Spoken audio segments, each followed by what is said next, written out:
உங்கள் அனைவருக்கும் இனிய காலை வணக்கம். இந்த இனிமையான காலை பொழுதில் மீண்டும் உங்கள் அனைவரையும் திறன பேசுவேன பகுதியோடாக இன்றும் சந்திப்பதில் மிக்க மகிழ்ச்சி. இன்று 19ஆம் தேதி அக்டோபர் மாதம் 2010ஆம் ஆண்டு செவ்வாய்க்கிழமை.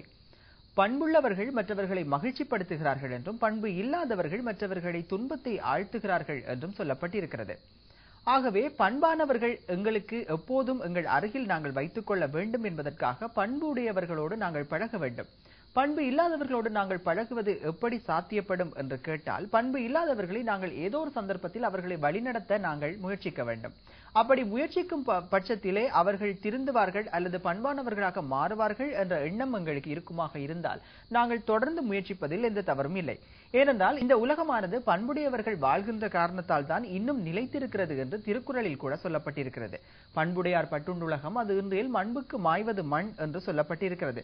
பண்புடையவர்கள் வாழ்வதால் தான் இன்னும் இந்த உலகம் நிலையாக சுழன்று கொண்டு இருப்பதாகவும், அப்படி பண்பில்லாதவர்கள் இருக்கும் பட்சத்தில் இந்த உலகமானது என்றோ மண்ணோடு மண்ணாக அழிந்து போயிருக்கும் என்று திருக்குறளில் கூட சொல்லப்பட்டிருக்கிறது. எப்போதும் நாங்கள் பண்புடையவர்களோடு பழக வேண்டும். அப்போதுதான் நாமும் நம் சுற்றுத்தாரும் மகிழ்ச்சியாக இருப்பார்கள் என்று சொல்லிக்கொண்டு தர்ண பேசும் வேணா பகுதியோடு இணைந்து கொள்வோம். முதலில் இன்றைய தினம் வெளியாகிய தினகரன் பத்திரிகையை பார்ப்போம். தினகரன் பத்திரிகையின் பிரதான தலைப்புச் செய்தியாக, வலிக்கடை சிறை பெண்கள் பிரிவில் சுற்றி வளைப்பு, தொலைபேசிகள், பேட்டரிகள், கஞ்சா, சுருட்டு உட்பட பல மீட்கப்பட்டதாகவே அந்த செய்தி காணப்படுகிறது. அது தினகரன் பத்திரிகையின் பிரதான தலைப்புச் செய்தியாக காணப்படுகிறது. வலிக்கட சிறைச்சாலையில் உள்ள கைதிகள் சிலர் சட்டவிரோத நடவடிக்கைகளில் ஈடுபட்டு வருவதாக கிடைக்கப்பெற்ற தகவலை அடுத்து அங்கு மாளிகா கந்த நீதவான் நீதிமன்றத்தினால் தேடுதல் ஆணையொன்றை பெற்றுக் கொண்ட போலீசார் இந்த விசேட நடவடிக்கைகளை மேற்கொண்டதாகவும், அதன்போது பல கையடக்க தொலைபேசிகள், பேட்டரிகள், கஞ்சா, சுருட்டுகள் மீட்கப்பட்டதாகவுமே தெரிவிக்கப்பட்டிருக்கிறது. அது தினகரன் பத்திரிகையின் பிரதான தலைப்புச் செய்தி. பொதுநலவாய பிரதிநிதிகள் குழு ஜனாதிபதியுடன் நேற்று சந்திப்பு, வடக்கு கிழக்குக்கு நாளை பயணம் என்ற செய்தியும் காணப்படுகிறது. கொழும்புக்கு நேற்று முன்தினம் வருகை தந்த பொதுநலவாய சங்கத்தின் பிரித்தானிய கிளையைச் சேர்ந்த 11 பேர் அடங்கிய பிரதிநிதிகள் குழுவினர் நேற்று மஹிந்த ராஜபக்சவை சந்தித்து கலந்துரையாடல்களில் ஈடுபட்டிருக்கிறார்கள். அவர்கள் நாளைய தினம் வடக்குக்கும் கிழக்குக்கும் தமது விஜயத்தை மேற்கொள்ள இருப்பதாகவே அந்த செய்தி காணப்படுகிறது. இலங்கை கைப்பணிப் பொருட்கள் புதுடெல்லி கண்காட்சியில் என்ற செய்தியும் காணப்படுகிறது.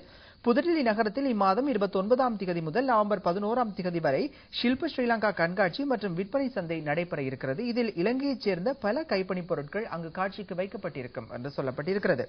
வலது குறைந்தவர்களுக்கு விசேட ரயில் நிலையங்கள் என்ற செய்தியும் காணப்படுகிறது. வலது குறைந்தவர்கள் பயன்படுத்தக்கூடியவாறு வடபகுதிக்கான ரயில் நிலையங்களை நிர்மாணிக்க ரயில்வே திணைக்களம் தீர்மானித்திருக்கிறது.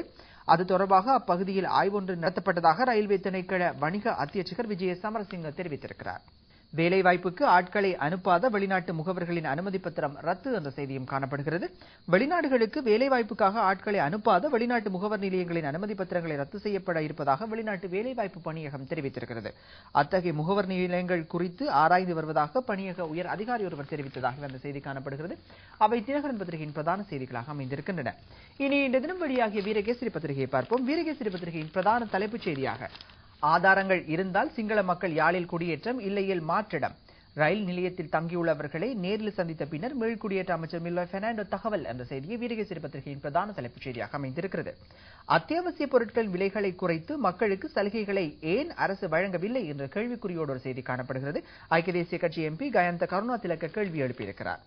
அனைத்து பல்கலைக்கழக மாணவர் ஒன்றியத்தை தடை செய்ய வேண்டும், தேசப்பட்டுள்ள மாணவர் மத்திய நிலையம் தகவல் என்ற செய்தியும், அரசின் நல்லிணக்க ஆணைக்குழு ரணிலுக்கு அழைப்பு விடுக்கும், நாளை பேராயர் மெல்கம் ரஞ்சித் சாட்சியம் என்ற செய்தியும் காணப்படுகிறது.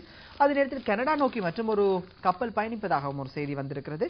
கனடா நோக்கி செல்லும் இலங்கை அகதிகள் கப்பல் என்ற கேள்விக்குறியோடு அந்த செய்தி காணப்படுகிறது.